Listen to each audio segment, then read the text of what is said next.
Donc on va donc redémarrer après cette courte pause. On reprend donc avec la 5e question et donc le docteur Amandine Luquiens, qui est psychiatre addictologue à l'hôpital Paul Brousse de Villejuif.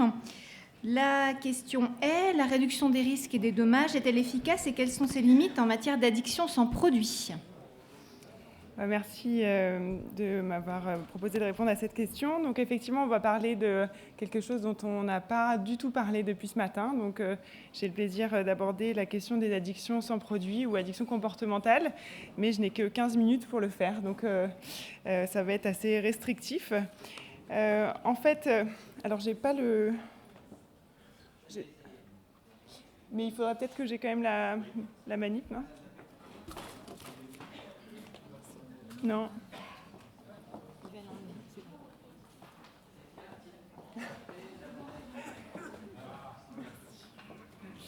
Sinon, c'était quand même un peu compliqué.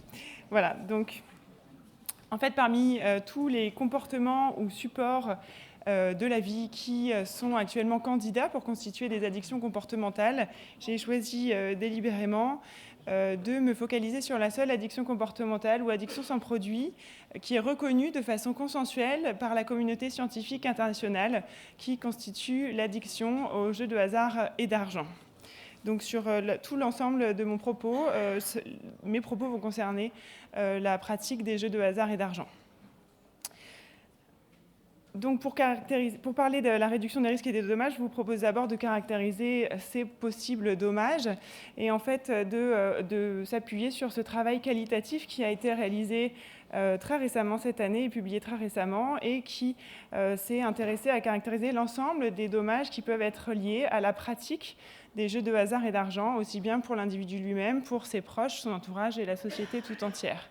Vous voyez qu'il existe un nombre considérable de dommages dans différentes dimensions très différentes. Le premier dommage qu'on peut identifier, évidemment, les dommages financiers, mais aussi le dommage sur les relations interpersonnelles, les dommages du registre émotionnel ou de la détresse psychologique, les dommages en termes de santé, donc qui évidemment incluent la problématique de l'addiction, mais aussi d'autres problématiques annexes, notamment liées à la dégradation des conditions de vie, comme la malnutrition. Des dommages qui sont liés à une performance réduite dans le travail ou dans les études et des dommages qui sont liés à la criminalité. Alors pour répondre à la question de la réduction des risques et de dommages et sa faisabilité dans le domaine des addictions comportementales, il faut savoir que depuis au moins une dizaine d'années, cette notion en fait est déjà intégrée dans la question de la prévention par rapport aux troubles liés à la pratique des jeux de hasard et d'argent et couvert partiellement par la notion de jeu responsable. Donc qu'est-ce que c'est le jeu responsable ? Eh bien c'est défini par toute politique ou initiative qui vise à prévenir ou à réduire les risques et notamment à protéger le joueur et la communauté, à éduquer la population sur les dommages et les risques associés à la pratique des jeux de hasard et d'argent et à garantir un traitement efficace pour les personnes qui en auraient besoin et le souhaiteraient. Donc il faut savoir aussi, pour pouvoir répondre à cette question, que le jeu, beaucoup d'activités de jeu, on va dire, sont légales en France, de jeux de hasard et d'argent, et rentrent dans un cadre légal, qu'il s'agisse des jeux hors ligne ou des jeux en ligne, donc c'est-à-dire sur Internet. Donc il y a plusieurs activités qui sont donc régulées en France et qui constituent des comportements et des activités licites, comme les jeux en casino, les jeux de gratterie ou de loterie, de grattage et de loterie, excusez-moi, les paris sportifs, les paris hippiques et les jeux de cercle, essentiellement la pratique du poker. Donc l'ensemble de ces activités sont régulées en France et pour certaines, l'opérateur de jeu est un monopole d'État. Donc, pour avancer aussi dans cette problématique, je vous propose de faire un certain état des lieux, et notamment en ce qui concerne l'accès aux soins pour les personnes qui requièrent un soin ou qui pourraient bénéficier d'un soin et qui sont dans une pratique qu'on pourrait considérer excessive et qui provoque une souffrance et donc qui pourraient bénéficier d'un soin.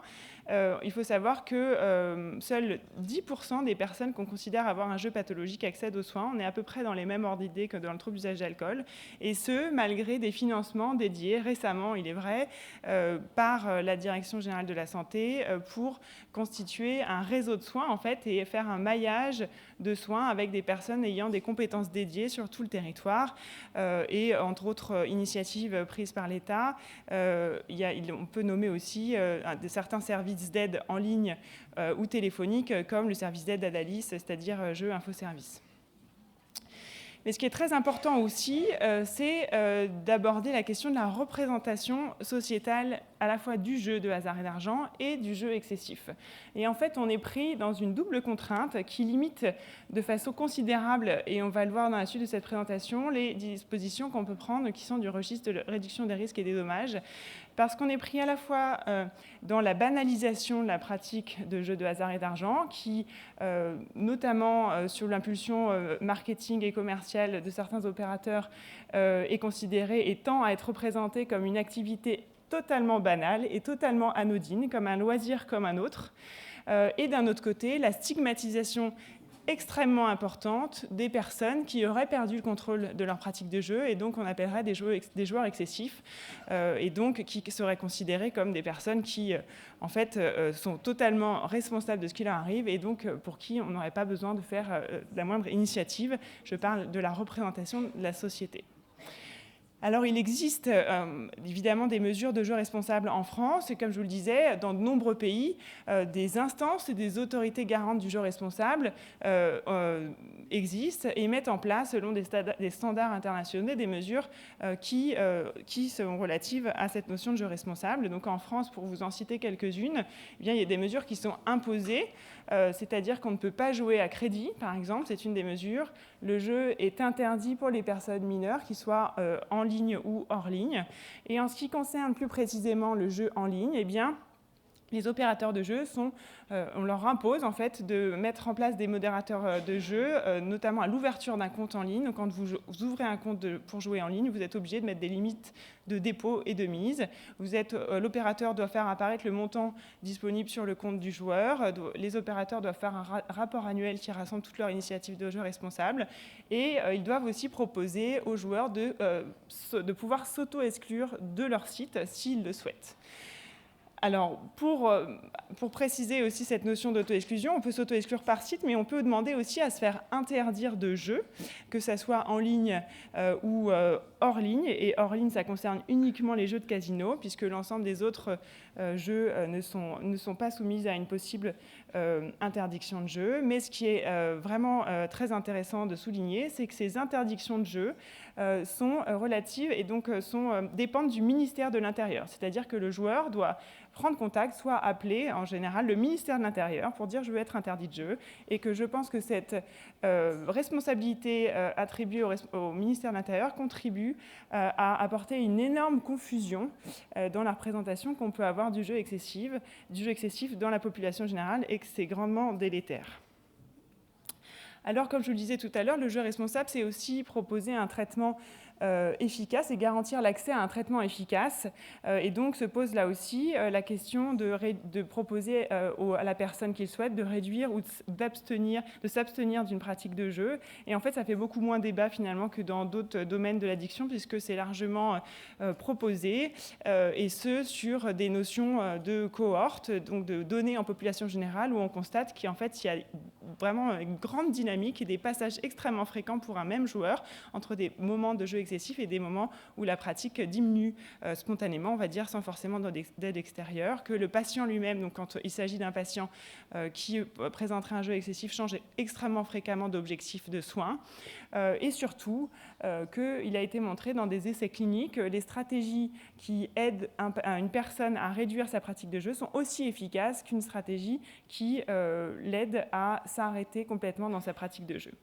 Alors, il a été recensé dans des revues de la littérature, les stratégies qui sont efficaces pour réduire une pratique de jeu. Et en fait, les stratégies identifiées sont les thérapies motivationnelles et des stratégies qui sont utilisées plutôt en thérapie cognitivo-comportementale, comme la restructuration cognitive ou la désensibilisation en imagination.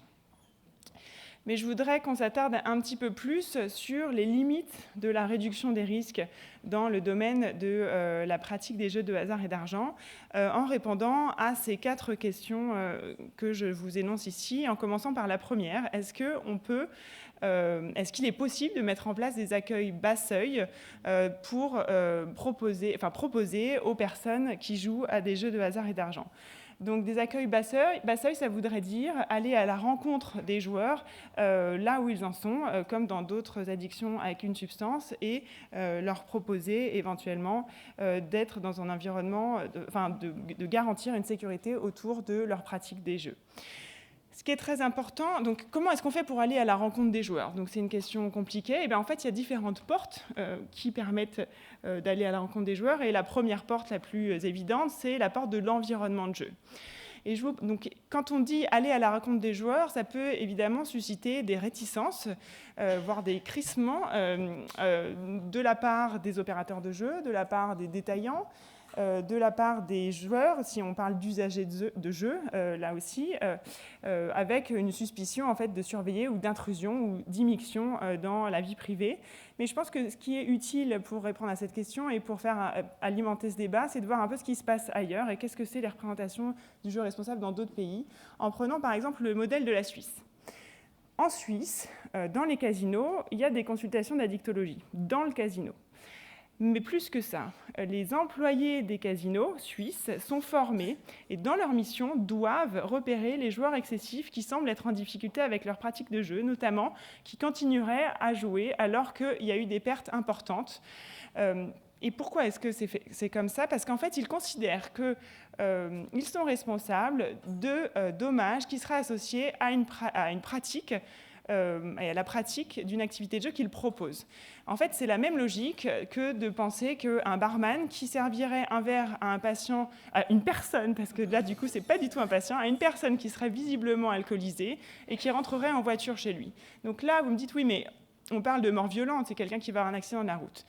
Dans l'addiction aux jeux de hasard et d'argent, quand vous regardez en population générale et que vous étudiez la suicidalité, on se rend compte qu'il y a plus de 60% des personnes qui ont un jeu pathologique qui ont eu des idées suicidaires ou qui ont fait un passage à l'acte. C'est 36% des personnes qui ont fait une tentative de suicide, sans compter les suicides accomplis, qui ne sont évidemment pas dans les statistiques, parce que souvent, en fait, c'est des personnes qui présentent pas, qui ont caché leur pratique de jeu et qui ne présentent pas de comorbidité mentale, et donc pour lesquelles la pratique de jeu est inconnue de la famille même, et donc c'est extrêmement compliqué d'avoir ces chiffres. OK. Donc, c'est très important. Et s'il y a une responsabilité qui peut être envisagée sur des jeux hors ligne, il faut aussi envisager qu'il y a une responsabilité, y compris quand on est sans face-à-face, et c'est-à-dire dans un contexte de jeu en ligne, où on aurait les moyens, et on a les moyens, puisque c'est une étude qu'on a pu réaliser dans un environnement en ligne, de repérer des joueurs qui auraient un comportement à risque excessif et qui les mettraient donc en danger immédiat. Il y a d'autres portes pour accéder aux joueurs, comme par exemple les portes médico-sociales, et qui sont là aussi complètement non investies jusqu'à présent, comme par exemple la porte des dommages sociaux. Dans les populations désocialisées, les populations sans domicile fixe, il y a jusqu'à 35% de joueurs pathologiques et aucun dépistage n'est fait, aucune proposition de soins n'est faite non plus pour ces personnes-là. Pour les personnes en situation de surendettement, les banques proposent régulièrement d'augmenter les autorisations de découvert, ce qui pourrait être considéré comme une mise en danger de telle personne. Les personnes peuvent multiplier les crédits sans qu'on leur pose la question à un seul moment et qu'on rentre avec eux en contact pour essayer de leur venir en aide. De la même manière, la porte des actes illégaux est une porte aussi importante qui, pour le moment, on a complètement raté. Et on sait que chez les personnes qui n'ont, par exemple, pas de passé judiciaire, un premier acte illégaux comme un vol en milieu professionnel ou un vol à l'étalage peut être peut avoir lieu en fait dans un contexte de jeu pathologique, sans parler du dépistage complètement déficitaire dans les autres maladies mentales et dans les co-addictions.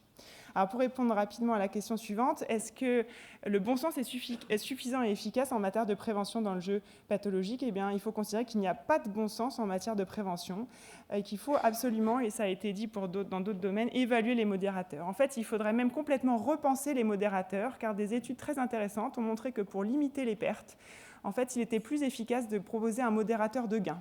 Donc, c'est-à-dire qu'il y a moins de pertes quand vous proposez un modérateur de gain qu'un modérateur de pertes. Et donc, ça semble complètement surprenant, mais pourtant, c'est une réalité. Mais ça limiterait aussi les gains des casinos, et c'est probablement pour ça que ça n'est pas fait. D'autres auteurs ont proposé aussi une mise en quarantaine des gains. C'est-à-dire que quand vous gagnez de l'argent, vous ne pouvez pas tout de suite le rejouer. Et en fait, ça contribuerait aussi de manière extrêmement efficace à limiter les pertes excessives.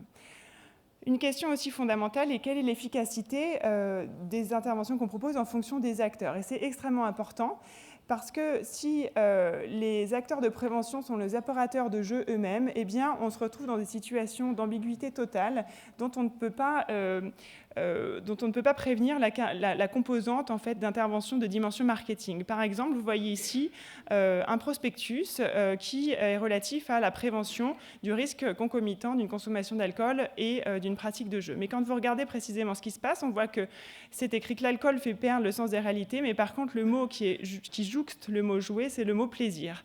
Donc, je ne veux pas dire par là qu'il n'y a pas de plaisir au jeu, mais que quand c'est les opérateurs de jeu qui font eux-mêmes et qui fabriquent eux-mêmes les messages de prévention, on peut passer complètement à côté du message, c'est-à-dire que le jeu lui-même peut comporter des dommages. Enfin, la dernière question, c'est de façon un peu polémique, est-ce que les conflits d'intérêts gouvernementaux permettent de proposer vraiment des vraies mesures de protection de la population? Je vous propose juste de regarder très rapidement ce contexte. Donc, vous connaissez tous la loi E20, donc, qui, pour l'alcool, impose que le contenu publicitaire donc est régulé et soit totalement objectif, ne fasse pas référence à l'effet psychoactif ou à d'autres notions, et il n'y a pas de parrainage possible par les alcooliers. De la même manière, pour le tabac, interdiction de toute publicité et pas de parrainage possible. Pour le jeu, comme vous le savez, on n'a pas de loi E20 et en fait, on est extrêmement en retard. Pour les messages publicitaires, là, on n'a pas non plus de régulation. Et donc, ce qui est très problématique, c'est que le contenu des messages publicitaires actuellement, en ce qui concerne le jeu, alimente quasiment systématiquement ce qu'on appelle des distorsions cognitives, c'est-à-dire renforce l'illusion de contrôle des joueurs. Et on sait que c'est un facteur de risque majeur de développement d'un jeu pathologique. De la même manière, la régulation qui existe en termes de publicité, c'est d'interdire qu'un programme de publicité relatif au jeu coupe un programme enfantin, par exemple à la télévision, ou mette en scène un héros enfantin. Vous voyez qu'ici, c'est une capture d'écran d'un hippodrome qui propose d'aller goûter pour un super dimanche avec les schtroumpfs et petits ours bruns au milieu de l'hippodrome. Je me demande ce que vous penseriez si je proposais à vos enfants de venir goûter au milieu d'une distillerie. De la même manière, on va passer rapidement sur le contexte des messages de prévention, mais il est aussi, dans ce sens, puisqu'on n'a pas de loi E20, possible pour des opérateurs de jeux de proposer des parrainages pour des activités sportives, notamment pour les mineurs. Oui, donc c'est ma conclusion. Voilà, donc j'ai plusieurs propositions, notamment donc, la réflexion autour d'une loi E20 du jeu, le fait d'étendre la protection des mineurs à l'environnement jeu lui-même et de reconnaître la publicité indirecte, de réguler les propositions marketing des opérateurs, notamment pour les personnes les plus à risque et qui sont en difficulté vis-à-vis du jeu ou qui auraient demandé, par exemple, à s'auto-exclure dans le passé. Le fait de réfléchir à la notion de non-immixtion et à finalement renverser cette réflexion et à plutôt réfléchir à la notion de non-assistance à personne en danger pour des personnes qui sont objectivement en problème et en difficulté grave vis-à-vis du jeu et pour lesquelles c'est identifiable, notamment à travers les banques. Et enfin, de proposer de rattacher l'interdiction de jeu plutôt au ministère de la Santé. Mais c'est ma dernière diapositive. Tout ça ne sera possible que si on fait un très gros travail, non seulement de représentation de la société vis-à-vis de la pratique des jeux de hasard et d'argent, mais aussi de clarification des rôles de chaque acteur, que ce soit les opérateurs, les politiques, les agents de santé, les usagers de jeux, et que chacun, en fait, et qu'on reconnaisse une responsabilité collective et sociétale pour pouvoir enfin réduire l'ampleur des dommages liés à la pratique des jeux de hasard et d'argent. Je vous remercie de votre attention. Merci.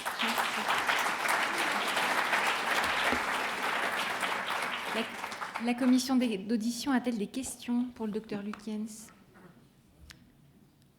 Non. La salle? Alors, un monsieur là. D'autres questions?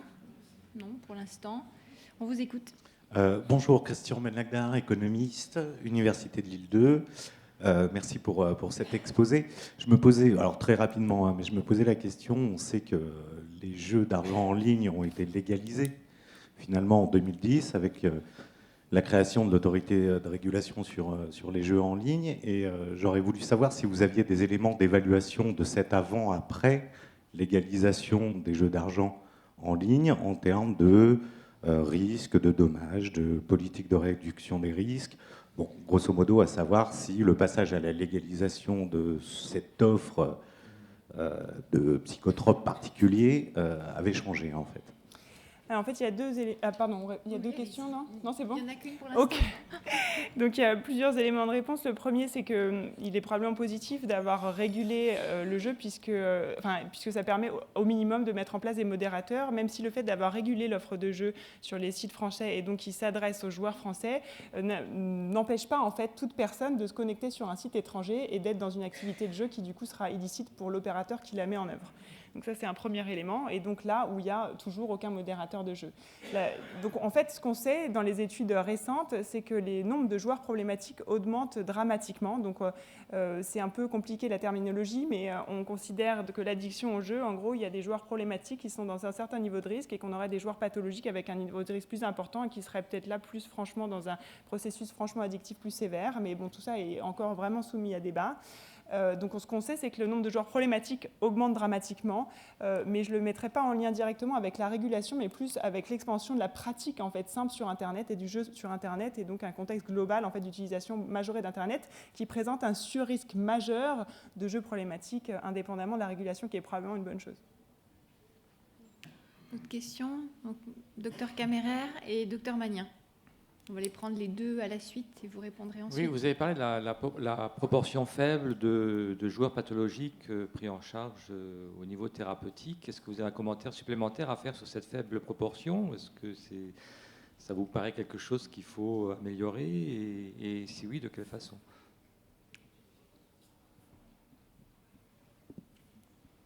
Avez-vous une idée sur la prévalence des co-consommations, des codépendances aux pratiques de jeu telles que vous avez décrit, enfin, en tout cas en expérience clinique, c'est ce qui apparaît, quoi.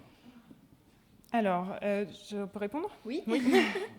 Donc, la première question, en fait, il y a des études qui se sont intéressées à ça. Et en fait, on retrouve à peu près les mêmes éléments en fait, qui sont décrits notamment dans le faible recours aux soins par rapport au trouble d'usage d'alcool. Et donc, les éléments qui ressortent, c'est le manque de visibilité des structures de soins et le fait que même la publicité pour ces structures de soins ne soit pas tellement efficace.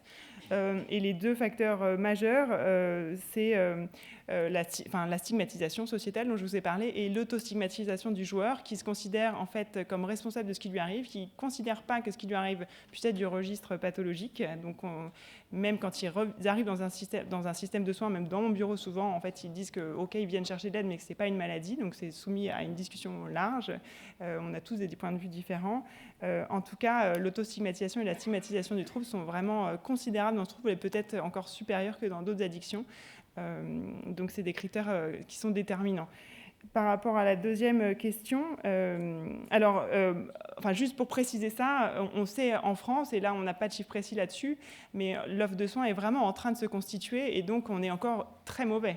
Et donc les gens, quand ils arrivent chez nous, souvent ont des parcours d'errance considérables. Et en fait, pour ceux qui ont eu l'idée de venir voir un soignant, en fait, souvent ils ont beaucoup de mal et ils arrivent après un certain temps. Donc ça commence à s'améliorer et je pense que ça va vraiment mieux aller. Et les réseaux de soins sont vraiment en train de se constituer. Mais il y a eu un changement considérable, on va dire, dans les 5 dernières années là-dessus. Enfin, sur la deuxième question, donc la prévalence des co-addictions, c'était ça?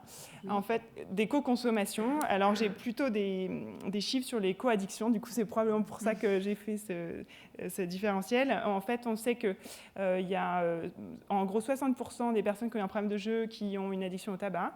Et en fait, hors tabac, on a aussi 60% de co-addictions, tout produit, dont plus d'un tiers sur l'alcool.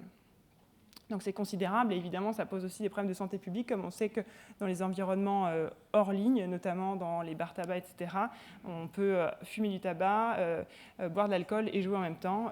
Et donc c'est évidemment très compliqué. Et en particulier sur la consommation concomitante d'alcool, je ne voulais pas dire que l'intention n'était pas bonne dans le message que je vous ai montré, mais juste que quand en fait l'acteur de prévention était dans un conflit d'intérêts évident, en fait c'était forcément compliqué pour lui en premier. Et donc c'est pour ça qu'il fallait qu'on dégage de ce travail-là et qu'on fasse nous vraiment bien notre travail. Donc, parce qu'on sait que la consommation concomitante d'alcool en fait altère toutes les fonctions cognitives qui font que je prends bien mes décisions pour jouer. Donc de toute façon ça me fait perdre plus et puis après c'est un engrenage et mes distorsions cognitives se mettent en place et j'arrive pas à m'arrêter. Okay. Alors, Monsieur Bataille et puis Docteur Camérer ensuite on passera aux questions des internautes s'il y en a. D'accord. C'est aussi une question très courte, peut-être vous l'avez dit, mais y a-t-il une question de genre qui apparaît, une sociologie si vous voulez, et si c'est le cas, qu'est-ce que ça nous dit éventuellement sur les phénomènes qui nous intéressent ici, addictifs? Je fais juste la remarque parce qu'on n'a pas beaucoup parlé de genre, d'une manière générale depuis ce matin. Docteur Camérer, posez votre question tout de suite. Oui, alors moi je suis addictologue en libéral à Mulhouse et les patients qui téléphonent en disant voilà, j'ai trouvé votre nom dans les pages jaunes, vous êtes addictologue, est-ce que vous vous occupez aussi des jeux d'argent? Voilà, c'est qu'ils viennent vérifier quelque chose. Donc ça me fait penser qu'au niveau du fléchage, au niveau des troubles du comportement alimentaire en Alsace, on a un réseau qui s'appelle ARTA, qui en fait c'est surtout un psychiatre hospitalier qui a pris l'initiative de faire l'inventaire des gens qui pouvaient prendre en charge des patients qui ont un trouble du comportement alimentaire, que ce soit en hospitalier, en médico-social, en libéral. Et il y a un petit annuaire qui a été publié, qui est également sur Internet. Mais au niveau du fléchage, c'est une porte d'accès extraordinaire, parce que ça fonctionne très bien. Alors est-ce qu'on pourrait faire pareil avec les jeux d'argent ou plus généralement avec les addictions sans drogue? Voilà. C'est une idée, hein. Oui. Je vous laisse répondre. Oui, alors je vais peut-être répondre d'abord à cette question-là.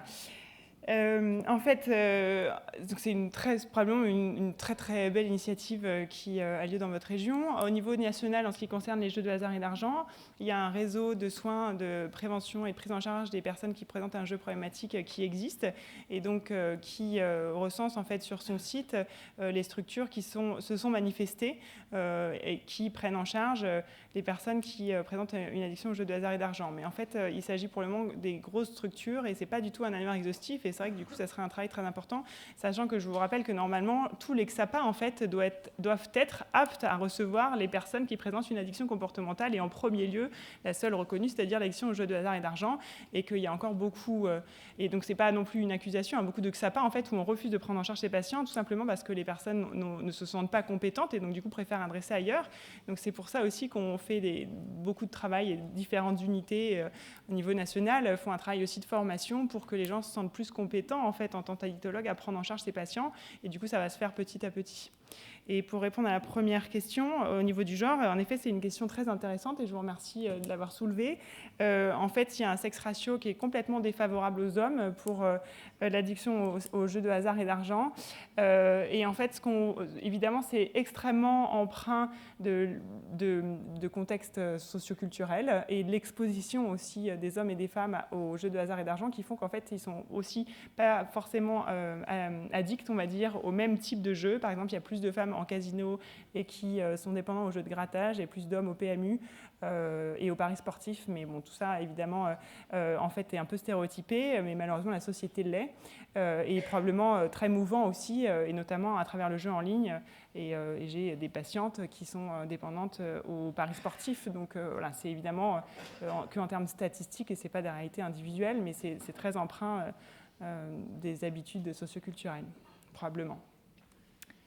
Des questions des internautes, Gabriel? Alors, des internautes ne comprennent pas pourquoi, alors selon eux, il y a un tel maquis législatif concernant les jeux d'hasard, c'est-à-dire entre les casinos, le jeu en ligne, le grattage, etc. Est-ce que ça ne délivre pas un message un peu compliqué? Ça, c'est la première question.